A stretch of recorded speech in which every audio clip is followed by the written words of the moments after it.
Alam mo ba kung bakit ka paulit-ulit na nagkakasala? Kasi binibigyan mo ng space yung kasalanan sa buhay mo. Kasi minsan, yung mga maliit na kasalanan na paulit-ulit natin ginagawa, nag-umpisa lang yan dahil nag-compromise ka. Ibig ko pong sabihin, sa tuwing gagawin mo yung bagay na to, sinasabi mo na okay lang to, maliit na bagay lang naman to, hanggang sa maging parte na siya ng buhay mo.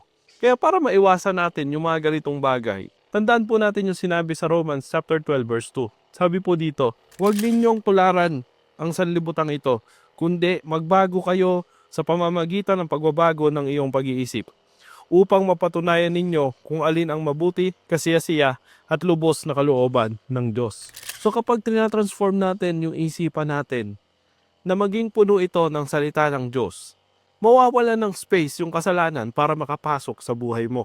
Kasi kapag laban ng isip mo ay salita ng Diyos, kapag parte ng pamumuhay mo ay salita ng Diyos, magkakaroon ka na ng bagong perspective, magkakaroon ka ng bagong desire, at magkakaroon ng bagong direksyon yung buhay mo.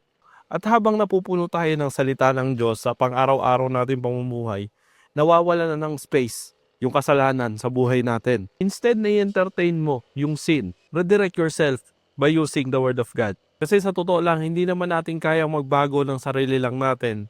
Pero meron po tayong Diyos na kayang-kaya tayong baguhin.